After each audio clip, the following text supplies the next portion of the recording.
Sweet Success is brought to you by Hospitality.fm, the podcast network for hospitality professionals. This is Patryk Swietek, and you're listening to Sweet Success.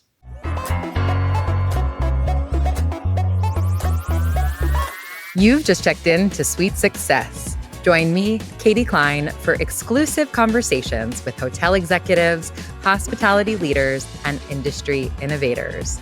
Together, we'll uncover the strategies and techniques these masters of hospitality relentlessly refine. Whether you're already in the industry or just starting out, tune in every week to unlock the secret to your sweet success. Hello, everyone, and welcome back to another episode of Sweet Success. I'm your host, Katie Cline, and today I'm excited to be joined by Patryk Swietek.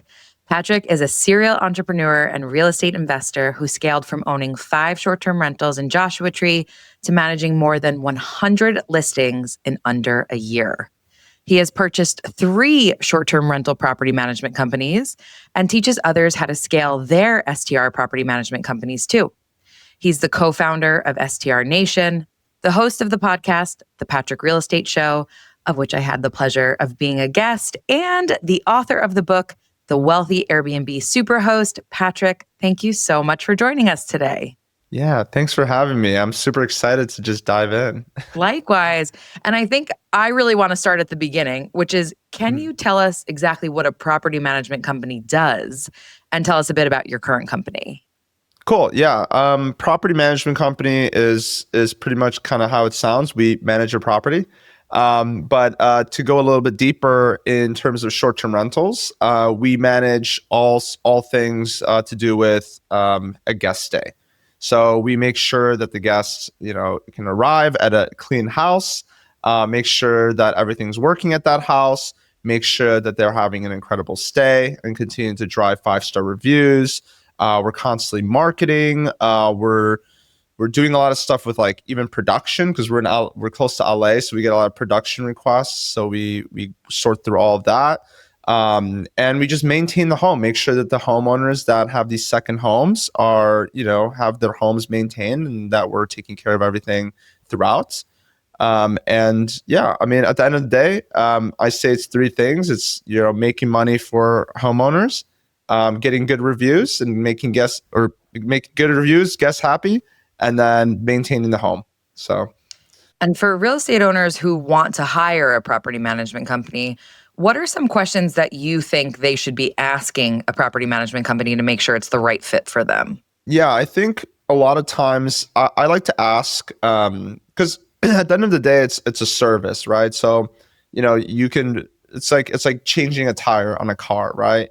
There's only a few other ways you could do changing a car on a car better, right? Mm-hmm. But in short-term rental property management, the interesting thing is one manager could make you 50% of what you think it can do. So like they could do $50,000 on that property. Another manager could do $100,000 on that property. Mm. So having the right property manager is a little different than changing a tire, because it's a service that also directly correlates to how much more money you can make and or how more maintained your home is. So I think common questions around this is not common questions, but things that I would look for is beyond like, okay, what services do you offer, right? That's the start. But then I also ask, like, what's your marketing strategy? What's your marketing strategy? What's your pricing strategy? Really just diving into their operations, to seeing like how they do that part, the money making part, and then of course the maintaining of the home part. So, for example, like what do you do to maintain the home and make sure that doesn't go bad? What are the systems and operations you have in place to allow this process to uphold, right? Like what are you doing behind the scenes to make sure my home is taken care of? Mm-hmm. I think that's kind of the stuff that really matters, because, for example, we go out to the property every single time a guest arrives. It's the same reason, not relying on one team member, just a cleaner, but having somebody check the place ahead of the guest arrival is always good, because some of these houses sit vacant for a little bit and guests arrive to, wind picks up and then there's stuff all over the backyard, and it's just not a good first impression, right? It's like the confirmation bias we were talking about, Katie. But yeah, like that. So that kind of stuff. And then obviously you could start diving more into like the granular details of what's the percentage you guys charge. What do you charge on? Do you charge guest fees? Do you have waivers? Do you do insurance? Do you how do you just all those kind of things. But I think at the end of the day, I think that's the core of what you can ask. So interesting what you're saying about the difference in the amount of money that the right property management company could be earning you. What is that difference? Does it come down to what you were talking about with having the right marketing strategy and pricing strategy? Or is there as a property owner, how can I see through a property management company to know they're the ones who are going to make me the 100 versus the ones who are going to make me the 50? I always ask them, show me a property in your portfolio that is similar to mine and tell me how much money it's doing. So give me like 2 or 3, especially if it's a bigger company, give me comps in your portfolio that are producing what you think my property should be producing and show me those comps. That's great advice. I think there's no way to dispute that. Yeah. That's great advice. And when you think about marketing and pricing, what is the secret sauce? Obviously, you're not going to give away all your tips and tricks here, but what are those things that you think are contributing to the success of the properties that you manage? Yeah, I think the biggest one, obviously, we can really dive in, and I would share. It's just a lot of times it takes longer than this episode even allows, so I'll spare you the details. However, just high level, the biggest things is revenue management is like everything. So how you price a specific property, and revenue management I always say it's an art form because it varies depending on the market. There's a way to do it. There's a methodology to how to do it, but it's ever changing and you're constantly using data to inform your decisions. So like what rank, like for instance, if I'm ranked 10th on Airbnb, then I'm not getting seen at all. So I'm not going to be able to get booked. So like getting ranked to number 1 is really important. What is your lead time? What kind of pricing are you priced at? Do you have longer stay pricing discounts? Do you have like holiday restrictions? How restrictive is your calendar in general versus everybody else? Because the more restrictive you are, the less money you can technically make, depending on the property. So really just getting the whole picture to understanding how you play within the algorithms. And then also on top of that, in terms of marketing, so that's revenue management. Now, in terms of marketing, what story does your listings tell you? What is a journey for the potential guest or customer trying to book a stay with you? Are you making it really hard for them to book a stay with you? If you have a direct booking website, you might have a lot of leakage on it because people might not trust it if it looks like crap, to be honest. Like you need to make sure it's presentable and it shows credibility and it shows that when you take the credit card, you're not going to steal it and run off with it and you're not going to deliver on the stay. I think a lot of times just trust and building that as a brand.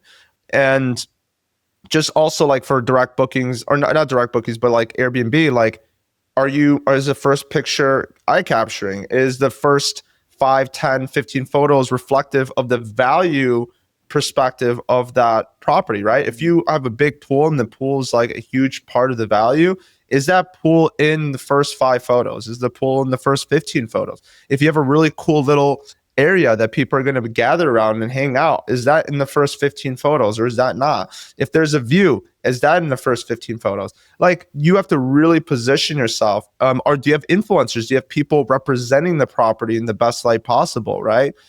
There's something about having a person with a guitar next to a fire pit overlooking big boulder mountains. There's a certain feeling that invokes from that, and feelings sell. So like the marketing is the whole thing. I think what we do better than anybody else is our listings are incredible. Yeah. Our listings are incredible. We have the best photography for all that. We have lifestyle photographers. We care about all that. And then on top of that, we have really good revenue management strategy. And that contributes to making way more money for our clients.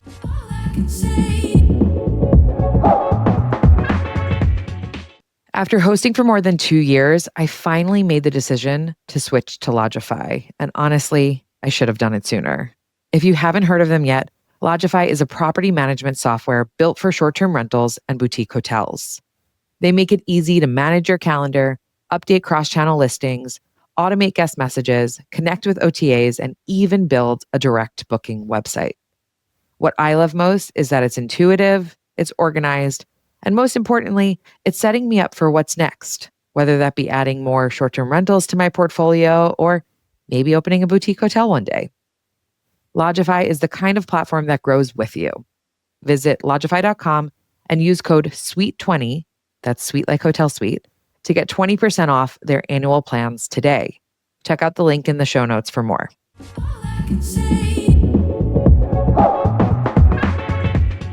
That's amazing. Joshua Tree, where I believe the primary of your properties are located, is one of the most competitive vacation rental markets in this country. What are your thoughts in general on, quote, saturated markets? And what is your suggestion to stand out? Does it go back to what you were talking about with those listing photos and really making sure that you're bringing the experience to the guest to life before they even book? Yeah, absolutely. You said it perfectly. I mean, you were at marketing for Ritz-Carlton, all these other brands, right? Like, you know this better than anybody is. And it's just, I think just short-term rentals, and I think we talked about this even on my podcast, the short-term rentals are a little bit behind on what the hotels have already been doing and or what they've already perfected in a lot of ways. And I think we could take a lot from, and there is a different asset class, of course, but we could take a lot from how hotels have done things. And one way is just selling the experience and selling the whole package. I mean, keep in mind, hotels are selling a box room that's like 300, 400 square feet for the most part, and they're doing a really dang good job of doing it. And we have these Airbnbs with these incredible views, incredible amenities, all these different things that we have to work with. Like, use those to your advantage, you know? And even if you have a condo, use whatever the condo association has, use whatever the proximity of the area has, right? Like better, higher speed Wi-Fi, a little coffee setup, like just copy what the hotels are doing. Right. But I think with this is my opinion, with a market that's saturated, it just means that there's a lot of demand. As long as there's demand, that's all I care about. So there's 3 million people that go to National Park every year in Joshua Tree, which is already a really high number. And I really do believe that I just have to capture that attention versus my neighbor. So as I capture that attention, I win, right? So the lead flow is there. I just have to be the one to get it. Mm-hmm. And if that's the case, that's a lot easier than being in a market where there's no lead flow and nobody's going to that market. Now you have to convince people to go to that market. It's a lot harder of a sell. Yeah. Versus the destination's already there. You just have to capture people. So that's kind of what I look at in saturation. And in saturation, I also think that there's an opportunity to go a step above and level up what you're doing. Mm-hmm. I always say this, like, I'm playing in the NBA right now against, Michael Jordan, whatever, Kobe Bryant, whoever you want to go up against. I'm playing the big league. So if I ever go to a smaller town market, like, I don't know, somewhere in Kansas, I'd absolutely crush. Mm-hmm. Because everything that I'm learning, it forces me to become the best at what I do and even better, because I'm in a market that makes me be really good. Like, just normal hospitality isn't going to work in my market. Mm-hmm. And so almost because the market is so good, it makes you perform at your best. And therefore, if you go into another market that doesn't have anywhere near the same amount of competition, you're just going to blow everybody else out of the water because of the skills that you're learning in Joshua Tree. Absolutely. I mean, we have a few homes in Broken Bow. We're smoking our competition, and we're not even trying. This is just like, it's just crazy. The standards are really high. And I don't know if this is if other people can relate, but like in our market, just having a normal a house with a hot tub and really good furniture inside and an incredible like fire pit, all this other stuff, that's just standard. Mm-hmm. Then you're just a person among other people. Now you have these incredible architecture backed up to boulders on 20 acres with amazing views, and you're going up against those guys that've been in Arc Digest, have been in Dwell. A lot of homes in Joshua have been in these incredible magazines, some of the best architects, some of the best talent in LA. It's a playground for them. Mm-hmm. There's money. California is one of the biggest economies in the world. I think it matches up to like Germany or something, like, or up there with that. I don't know exactly the numbers. Don't quote me on that. But all I know is that there's a lot of money in California, and all of that money is being poured into Joshua Tree. Not all of it, but a lot of it. And so all these big time investors are just dumping money to like these architectural, like significant projects, and those homes are absolutely crushing it. And it's really hard to stand out. And so you really have to go above and beyond to become the best. Yeah. Your company and some of your homes actually have gotten some significant press coverage of their own. You've been featured on Netflix, in the Wall Street Journal, New York Times, Dwell. How did those press opportunities come about for you? Yeah, so those press opportunities, a lot of times, I wish I could say, hey, we have this really great PR team. we don't. We have incredible homes that bring a lot. I mean, we have a good brand. I think that helps a lot. Like, definitely in terms of exposure, people have mentioned that they go through our brand to be able to decipher what kind of significantly architecturally sound pieces are out there. Really good architects also have really good connections, and they want their homes, spec builds, or whatever they create to be in magazines. So there's a lot of incentive for them to go out of their way to try to get recognition. And I think over time, I think people just know to look in areas like that. And so we get a lot of people reaching out. Like the Wall Street Journal reached out and wanted to have a piece with us on, how things are going in our market. New York Times, Netflix reached out because they saw the Invisible House, but they were like, whoa, well, there's this other house that we have in our portfolio that has a whole Western town on premise. Like, that's so cool. Wow. Let's just stop by there as well. So things like that. We just get that kind of exposure. Yeah.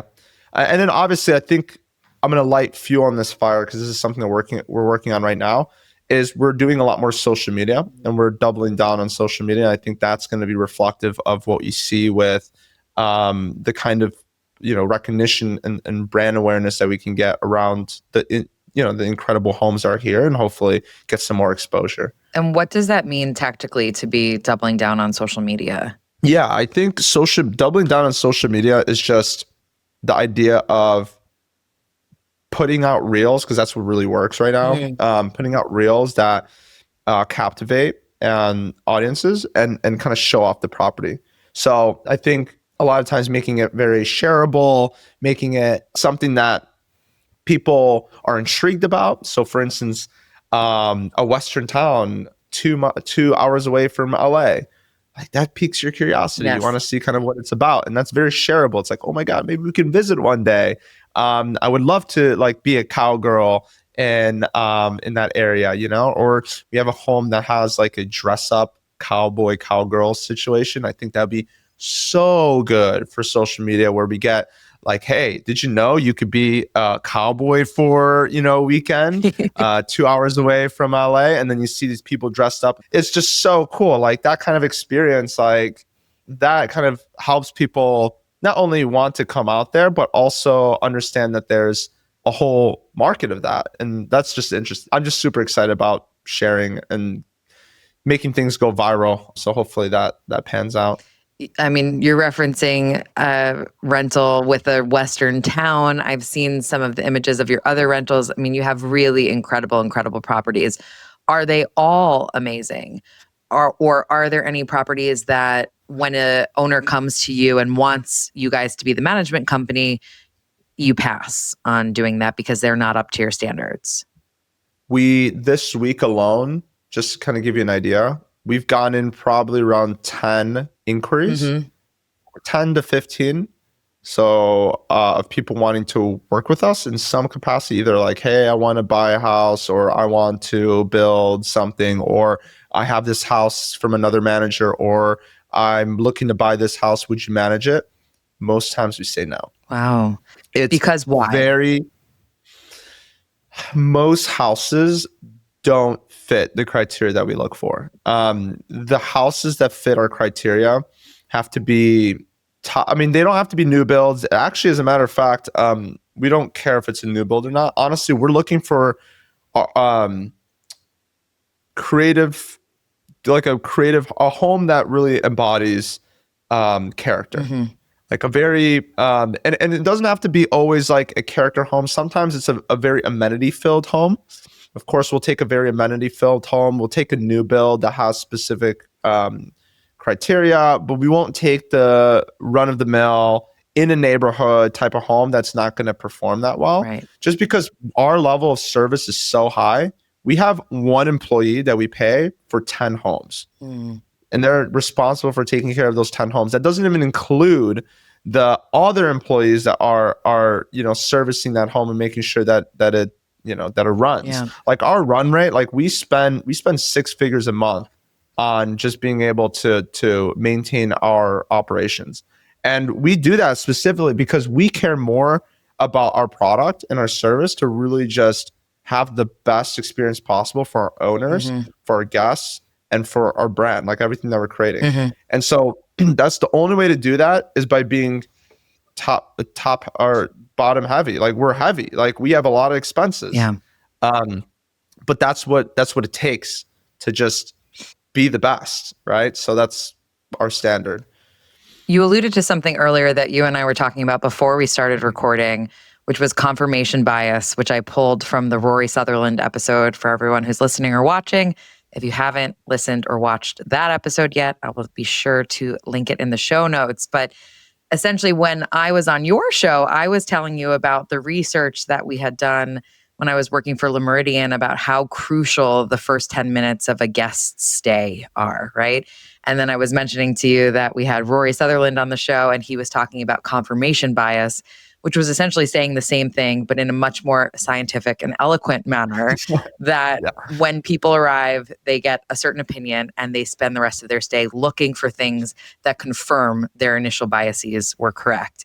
And you said at the top that you send someone to every property before everyone checks in.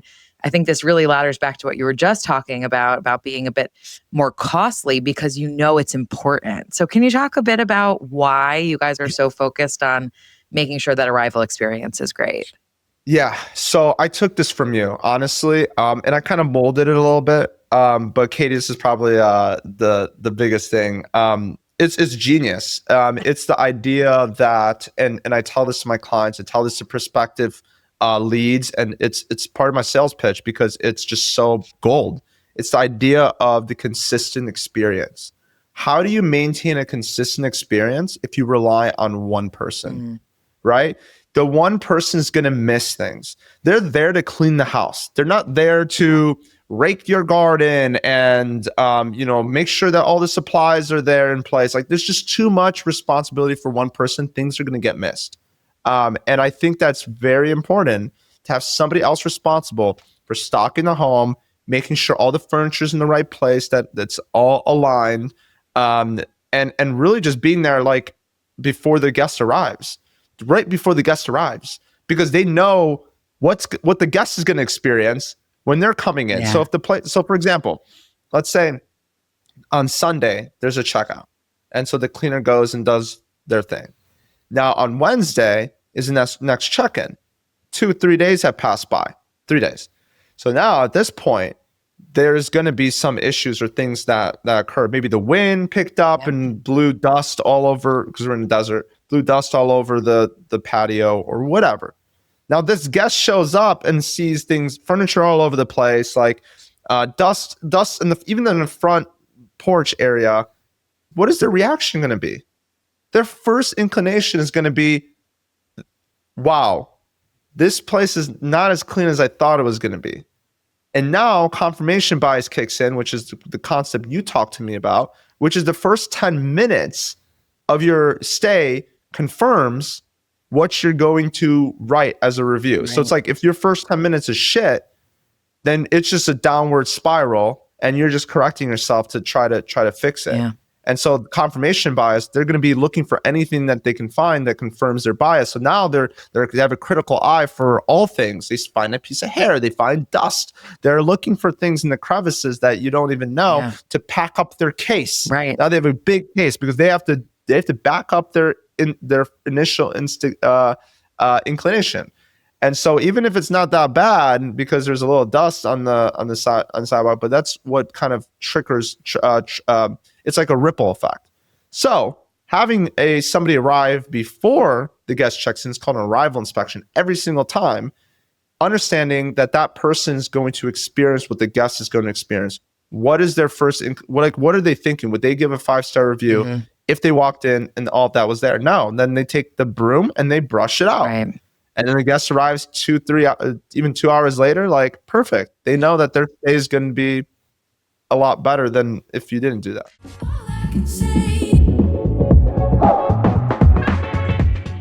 The next time you're traveling or celebrating an important occasion, book a Flytographer photo shoot. They make it easy to capture memories by connecting you with hand-picked professional photographers in over 350 destinations around the world. I should know. Capturing memories with family and friends is super important to me, and I've booked Flytographers from Maine to Paris to London. A Flytographer shoot is an essential part of every trip I plan. They also have an incredible affiliate and travel advisor program. Add a photo shoot to your customer's next itinerary and earn 10% commission. Visit flytographer.com/sweetsuccess for $25 off your first shoot or to sign up as an affiliate or travel advisor. That's FLYTOGRAPHER.com/sweet, like hotel suite, success.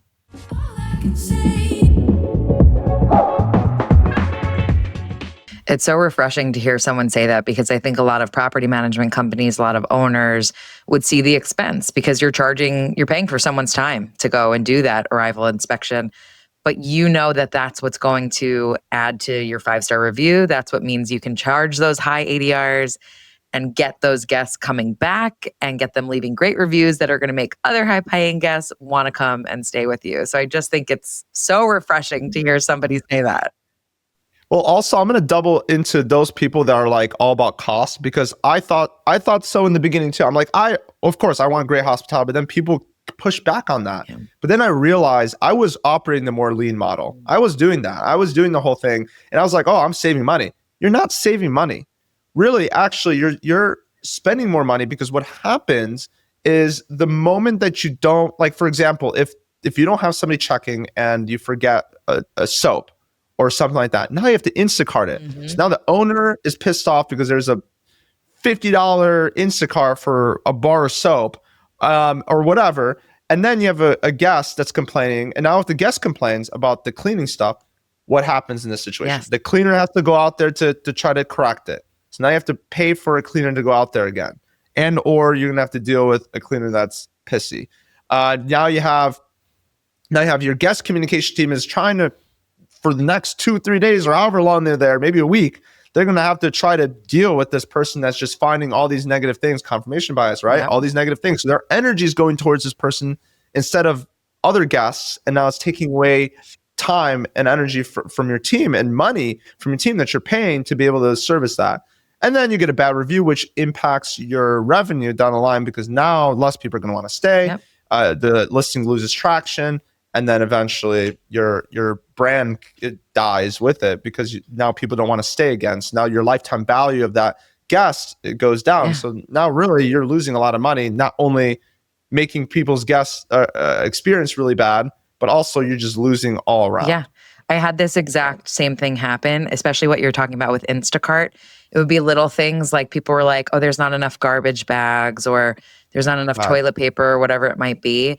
And I think a lot of owners or management companies have that approach of like, I'm going to leave out enough for them to get started, and then it's on them to go to the shop. And I just think that that's outdated. Like, that's not what I'm seeing with my guests anymore, particularly in my high months where I'm charging a high ADR. And the amount of money that I quote spent on having an extras basket where I just have a bunch of extra coffee or whatever it is, right? It's in the closet. There's more than enough left out to begin with, but then there's extras left out too.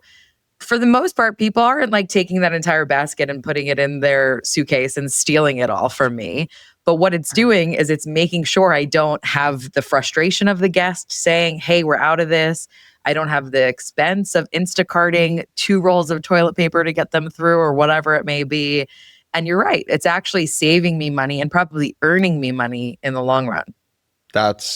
I couldn't agree more. When you think about management companies, what are the red flags of a bad one? Oh boy. This is like dating all over again. What are the red flags?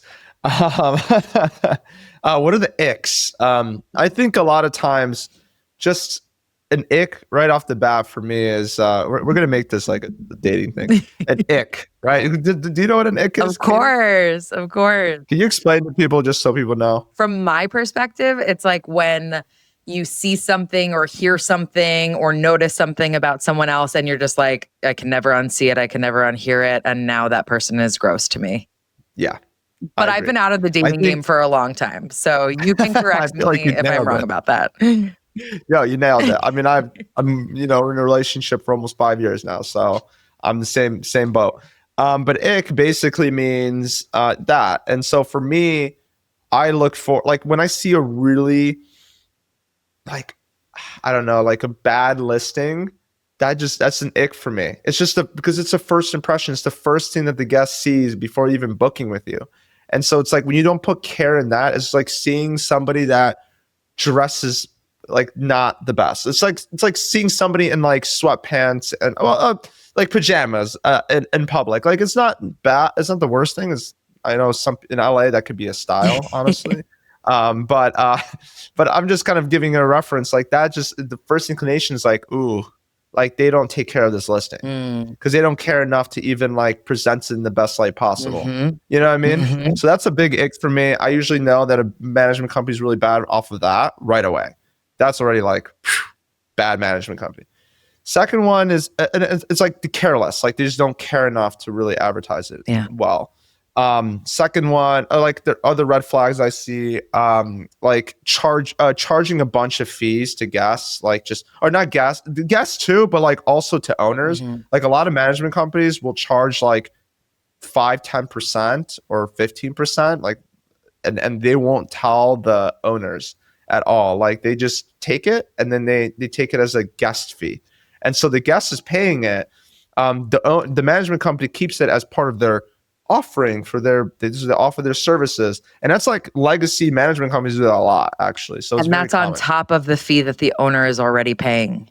Correct. Oh, no, this is like, let's say there's $1,000 booking, 10% fee just to go to the management company. It's like $100 or something. That covers like their credit card fee, which is only like 3%. And then like maybe everything else is like their service.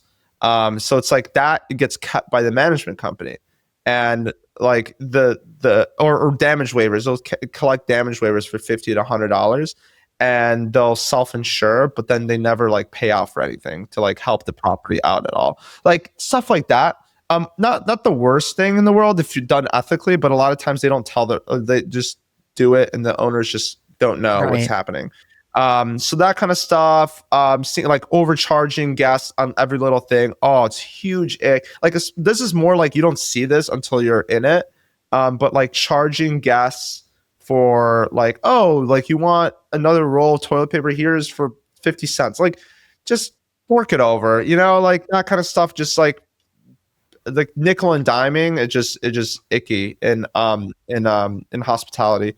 And then yeah, let's try to. I mean, those are kind of the things that come to mind. Katie, do you have any other ones? I'm curious if there's any that you kind of. The nickel and diming is such a good one. And I really feel that way about charging for like extended checkout as well. Like, I think if you're in high season, it's a completely different story. But like for myself, my properties in the winter, for the most part, I just get weekend bookings. So really the house is going to sit vacant for probably another 4 days after. If they want to leave 2 hours later, I think they're going to leave in a happier place. And going back to what you said about like, to me, really, my goal is to get that 5-star. I've already received the payment. Now I need to get that 5-star. So why am I going to say, oh, for $50, you can stay for 2 extra hours? Like that feels gross. Yeah. I think you just have to put yourself in the guest shoe. Like if someone was telling me that, even with pet fees, a lot of times I'll just say this is being passed directly to our cleaner. It's just to make it not feel like a money grab to them. Yeah, absolutely. Those kind of things is huge. When you were talking about like when you see a listing and you think it's a bad listing, that's a big ick for you. What does that mean? What do you notice right away that makes a good or a bad listing? I think just good photography is the first one. Just making sure that you have professional photos, like iPhone photos, like stuff like that. Even if it's like professional photos, but it's, I don't know, like sometimes when somebody like certain houses just, I mean, grandma's furniture in the house, it's not really the management company's fault. But I mean, I don't know, like it just, those kind of things. So photography is like the first thing I noticed, like what kind of photography are you using? Like how are you presenting the house and what are you showing off about the house? Like, are you showing the good side of the house? Are you showing the out? Like, is your first photo just like the street with like the house and like, just, I don't know, like I don't know, just like a tree in the middle of it, like kind of interfering with it, like just doesn't look aesthetically pleasing. I don't know. I just don't think that sells a place really a lot of times. A lot of times when I see like, even like when I'll go through the listing, I'll go to like the pricing. And if I see the pricing is like stagnant pricing, that also just throws me off. Like if I see the same weekends or the same price every weekend, no matter what, and the weekdays are the same no matter what, I'm like, not really a fan. That's such a good hack for people to look at. So it's so good. Like if you want to go with a management company, want to know if they're good, go look at their listings and like just scroll through like Monday to Wednesday on each week. If it's the same price, ditch it. Yeah. Also same thing with weekends. If it's the same price, ditch it, because then they're leaving money on the table. And I think that like, I believe that it's the right thing to do to get as much money as possible from the guests if you're going to deliver that experience for the guests. Use that money to be able to deliver an incredible experience, and that's fine. But just know guests are going to have higher expectations when they pay more money. So that's the one thing. I know this one client was like all 5-star reviews, never had any issues. We started working with him, and all of a sudden he's like, wow, guests are a lot harder on me. And I'm like, yeah, because they're paying 2-3x what they were paying before because you were way underpriced. But you know, stuff like that, you need to like deliver a higher level experience to them. You've purchased 3 property management companies. You're currently consolidating them all into one called the Cohost Company. Yet your LinkedIn profile says that you're actively looking to buy more. Why? Yeah, I mean, I won't ever say no to an opportunity. With buying property management companies is more like a business strategic decision. The idea is, and a lot of times these management companies have these contracts that you can't like all this icks and all this stuff that I was talking about. The problem is a lot of these management companies have a lot of really great listings and they can't leave the management company because they lock them into like a 2-year like binding agreement where they can't leave. And so now how do you even get in front of those people that even if they want to leave, they can't. Right. So at this point, the only way to get those contracts is to buy the management company. And so that's kind of, I kind of look at it as like a saving grace, because I know when I come in, especially with the management company that's really not run well, I'm going to come in and I'm going to change the world, right? Like I'm going to get them 50% more money coming in, make better listings, take care of their properties better. Like, and then the owners decide, wow, like sometimes people don't change because they're scared of change too. And so that kind of, you know, coming in and being able to acquire a company and being able to consolidate it and make it an incredible business and incredible listings and everything else. Like if they have good bones, like that is like fun for me. I enjoy coming in and just making a win-win for everybody involved. And so that's kind of what I like doing. And I see a lot of these owners, they don't know how to run a business really. And it's tough. Like hospitality business is tough because the bigger you get, the harder it is to maintain quality. And so quality controls everything. And so that's why we have such high overhead, and you have to. Yeah. But with buying a management company, a lot of these are self-operators that just don't have any business acumen. And so they're just running themselves to the ground because it's very demanding. They're always on call 24/7 and they just can't catch a break. And it's a hard business, and it's a very unappreciated business. Like with management, people only come to you when they're angry. Yeah. Guests only come to you when they're angry. Well, guests more so when they're happy too. I'll give you that. But with owners, they only come to you when they're angry. Right. Very rarely do they come to you and say, "Oh, thank you so much for what you guys do." And when they do, I literally thank the heck out of them. I'm like, you guys don't realize we never get this. So Right. thank you so much. Yeah. And it's just very draining. And without having a full team behind you, it's really hard for one person to take all that negativity. Yeah. Well, it's interesting too, because your idea of buying companies that maybe aren't performing for their owners, and then you come in and you start performing for your owners, I bet that's a really fast way to actually get owners appreciating what you're doing versus if you have an owner who you're the first property management company that they've worked with. I've seen this with PR agencies throughout my entire career where I've had hotel owners or C-level executives who work with an agency who I know is a great agency because I've worked with so many different PR agencies throughout my career. And they start to think, well, I guess everybody does this and surely they could be doing it better. And it's almost like you need to see what else is out there, going back to your dating analogy, to realize how lucky you are and the catch that you have. Yeah, absolutely. I'm not recommending people a date while they have a husband or spouse No. or Just whatever. property management companies and PR agencies. Yeah, of course. But like in that analogy, like you want to taste a couple flavors to understand what's your favorite flavor, and then you go to your flavor and then you stick to And it, you right? appreciate it. You appreciate that and you chocolate ice appreciate cream. Yeah, the chocolate ice cream or cookies and cream. If you love like cookies and cream is the best thing you've ever had, and it's like double down on it. But I agree. I mean, same thing goes in this world, and so you don't know what's out there until you know what's out there, Right. and a lot of these people think that they're okay, and then I can come in and just they're blown away because they're just so happy to finally, you know, at least make more than break even, for example, or break even on their properties. Like we see that with management clients a lot as well. How did you know how to buy a property management company? I didn't. Great answer. I didn't. I really don't. I mean, do we really know how to do anything in life until we've done it? I mean, I think a lot of times, and this gets more philosophical. But I do. Katie, are you a mom? Yeah, I am. I have a almost 3-year-old. Gotcha. Okay, I don't think I've ever asked you that. But so Katie, let me ask you: were you 100% without a doubt ready to be a mom? You know everything. Absolutely not, and I still am learning every single day. Yeah, we never know. No matter how many books we read, no matter how many things happen, I think in life this is my philosophy is in life, a lot of times people need stuff to happen to them to get out of their comfort zone to be able to learn. I think people just wait for shit to happen.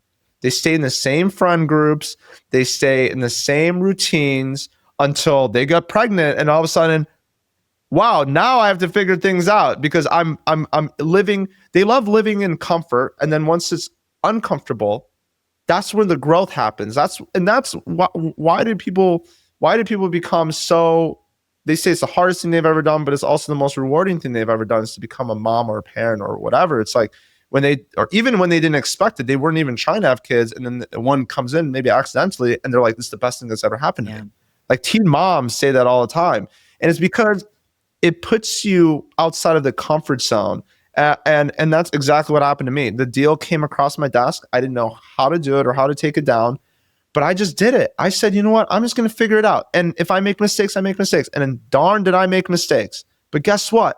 That first one propelled me to my second one, and the second one propelled me to my third one. And my third one was one of my best deals I've had. So I'm super grateful that I took that leap, because that leap of faith allowed me to, that living in uncomfort allowed me to grow the most that I have. Because now I can acquire businesses, and now that I'm starting to think about it, I'm like, well, I can acquire a pest control company and put it under my management company. Like, it's just the versatility of the skills and happen by living in the uncomfortable.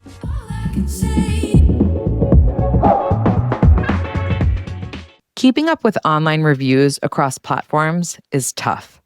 But FeedCheck makes it easier by bringing all reviews from all channels into one place. In addition to tracking your own feedback, you can even monitor competitors to see how you compare. They provide deep insights into customer sentiment, trending topics, common issues, and patterns that might otherwise be overlooked. Plus, real-time alerts mean you can respond quickly before things escalate, and AI-powered suggestions help you craft better responses. So, if you want to stay ahead of your reputation, book a demo with FeedCheck at feedcheck.co/sweetsuccess or through the link in the podcast notes.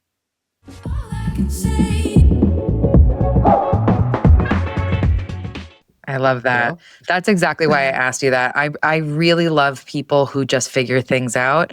I find it to be such an underappreciated skill. And like you said, it's really hard to do, but we need to give ourselves more confidence that we can figure it out along the way if we just jump in like you did. Something else Yeah. that I imagine you may not have had much experience in is you're an author of a book. It's called The Wealthy Airbnb Superhost: How to Escape the 9-to-5 Grind and Create Long-Term Wealth Using Airbnbs. So, what made you want to write that? What was the process like to actually write it? How long did it take you to write it? I am someone who really loves the art of writing, so I'm just really interested to hear more about this. You're gonna hate this response then because Don't tell me I hated writing. No, I'm kidding. But I did hate writing. I was never the kind of person to write a book. Wow. As a matter of fact, my I remember all the way back to even high school. My teacher told me that I truly possess, like, I just didn't give a crap, and she told me, she's like, you literally don't care, and it's hurting your ability to write, and you're not giving it a chance. And like, I always hated writing. I was never good at it. So it's hard to like something that you're not good at, right? I come from a background where my first language I ever spoke was Polish, right? And until I was 5 years old, I didn't know a lick of English. So I was in English learning development classes for the longest time. And so I wasn't really that inclined to become a really good writer. And I was a right brain person. So I didn't think I was really that creative either. And so I was really good at math, and I was in advanced math, but I was not a good writer. And so when I grew up, it's funny to say that I'm an author now, because writing, I started becoming more in tune with writing. It's like living this, the whole idea. It's like I find things in my life that I was avoiding and are good. And I find ways to make those things happen, because I feel like the most growth happens living in the uncomfortable. And I think becoming an author is something that's completely contradicting the whole idea of like not being a good writer, because I never thought I was a good writer, and I still don't think I'm the best writer today, but I knew that I didn't have to be perfect to put my stuff out there. And it started when I was in college. I just got into college, and I said, you know what, I'm going to start documenting my life. And I was like, every week, at least once a week, and I do this to this day, to today. I think I have like 7-8 years of doing this. I document my days and or what's happening. And I it's so funny because it's the best form of, people say time travel isn't real, but it's the closest thing to time travel is going back and reading some of these things that I've said and I've thought about. I was like, wow. I was like, what was my mindset at that point? Wow. I remember like reading back my college stuff, or not even college stuff. I remember reading back buying my first property and being like, oh my God, I'm freaking out. I got into escrow on this property. I don't even know what an EMD is. Like, what is going on? Like, I was freaking out. And I was like writing that. I'm like, like we take down properties all the time. I bought like a dozen properties at this point. Like, what is this? This is nothing, right? And so it's like funny going back the first time seeing that. It's like time travel, you know? But I found passion in writing because of that, because I didn't have restrictions like, around writing. And I think that creative freedom allowed me to appreciate writing so much. So that's why I became an author, is to do that, but also for myself, but also I've had a lot of people ask me questions about just life. And I was like, just read the book.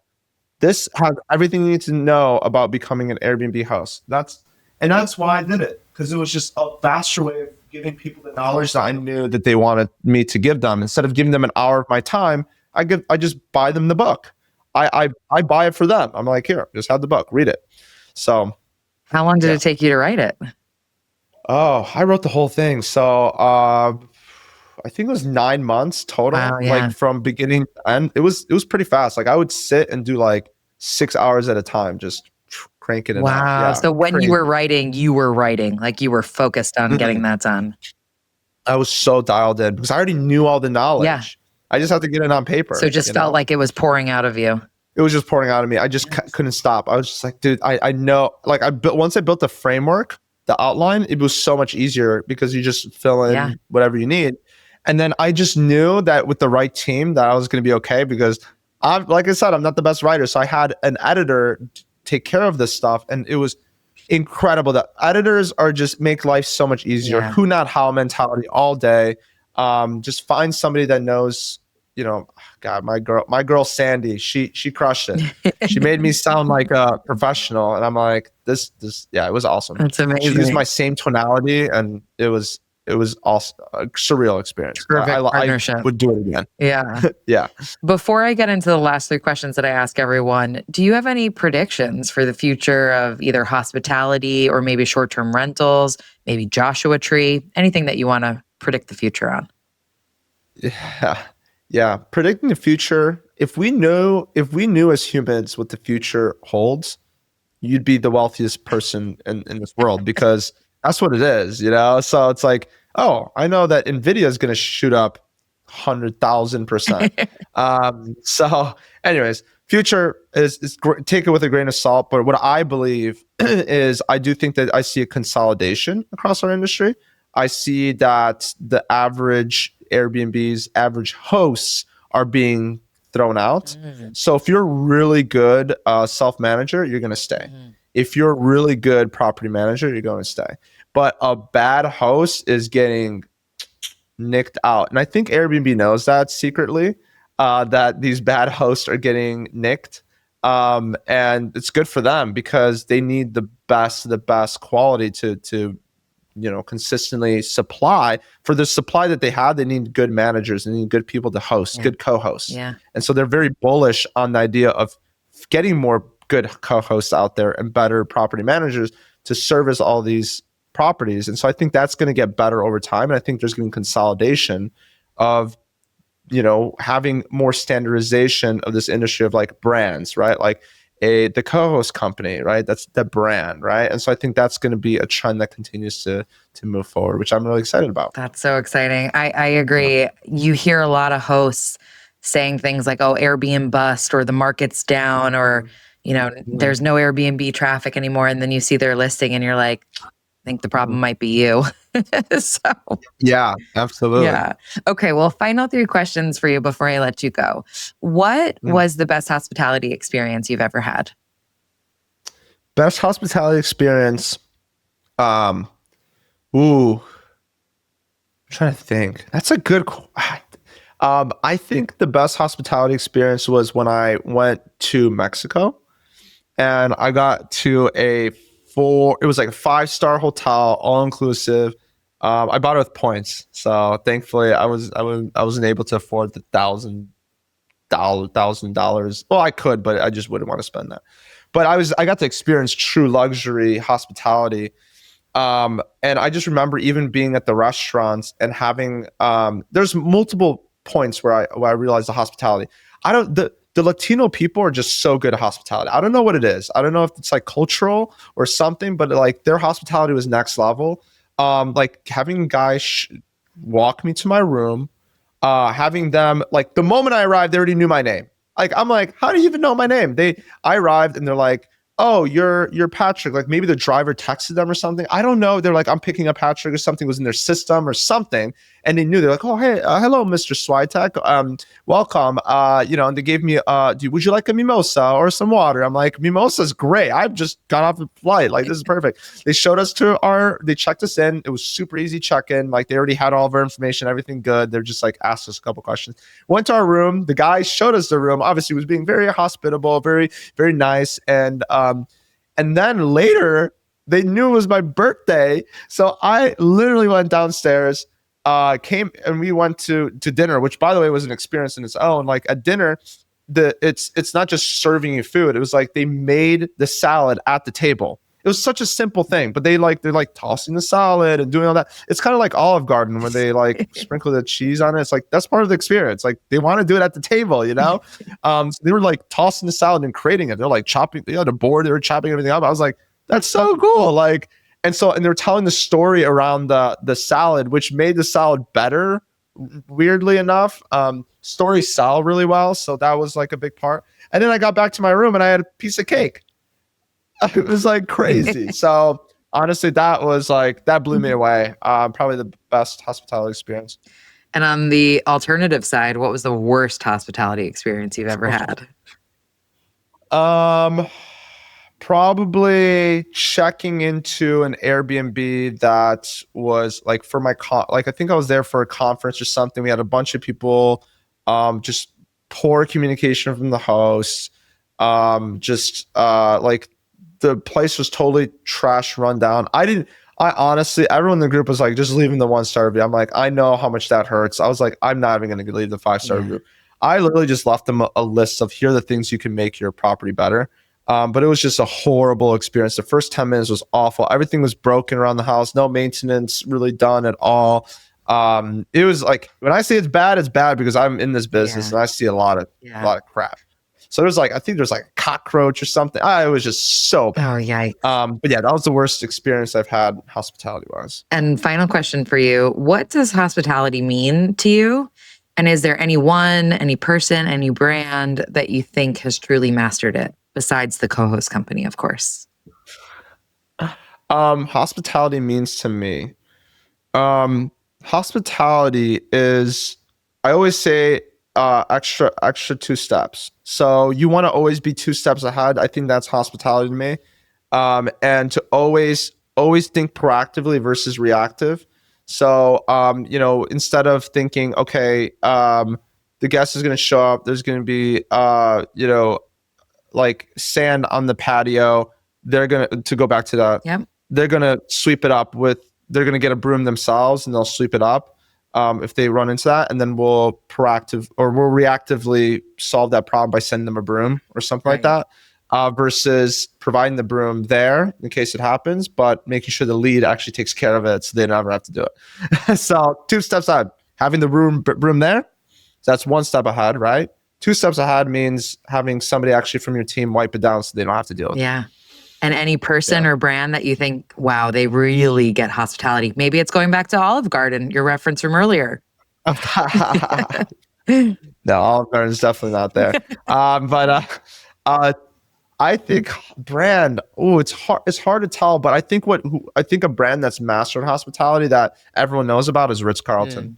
And I abide to their like principles of like, they have like a lot of, I mean, you know this more than me, don't quote me, but like the values, like making sure everyone has like the same value system in place and make sure the right team in place and making sure that consistent experience every time, like that kind of inspires me more than anything. So I love that. Well, Patryk, thank you so much for being here, for sharing all of your brilliance and your inspiration. I really appreciate it. Of course. Thanks for having me. This was really fun. All right, everyone. It's time for today's sweet summary, where I break down the key insights and actionable takeaways from today's conversation. That was such a fun chat with Patryk. I really enjoy his go-getter attitude. He has a way of making you feel like anything is possible. The first takeaway for me was that he believes journaling is the closest thing to time travel. I never thought about it that way before, but you know what? I think he's right. It's a powerful way to look back on how far you've come. Things that once felt terrifying or impossible are now second nature. If you ever feel stuck, revisiting those past challenges can remind you that you've conquered hard things before and that you can do it again. Second, he said that growth happens in discomfort. Patryk doesn't sit around waiting for the perfect moment to arrive. He jumps in, makes mistakes, and figures it out along the way. Take the first property management company that he bought. Did he do everything right? Absolutely not. But that first deal led to his second, and by the third, he had leveled up. Meanwhile, the person who is waiting for the perfect moment is standing still. Third, Patryk prides himself on thinking 2 steps ahead. Most people wait for something to happen to them. But Patryk instead makes things happen. Whether it's his business, his properties, or his personal growth, he's always playing offense, not defense. He knows that being reactive keeps you in survival mode, and thinking proactively is what puts you in control. Finally, lean into what you avoid. Patryk didn't think he was creative, so he wrote a book. He didn't know anything about buying businesses until he bought one. Instead of shying away from what felt uncomfortable, he chased it, because that's where the real breakthroughs happen. So, what's your next move? Are you thinking 2 steps ahead, or are you sitting back and waiting for something to happen? If the latter, I say we all take a page out of Patryk's book and just get started today. And that concludes another episode of Sweet Success. If you enjoyed today's conversation, please subscribe, rate, and review the show. We all know how important those 5-star reviews are. I also want to say a massive thank you to each and every one of you for tuning in. It means the absolute world to me. And I'd love to hear from you. If you have ideas for future guests, new topics to cover, or even just want to say hi, don't be shy. Message me through our website, sweetsuccesspodcast.com, or on social media at Sweet Success Podcast. That's sweet like hotel suite. Once again, I'm your host, Katie Cline, and I'm super excited to see you all next week.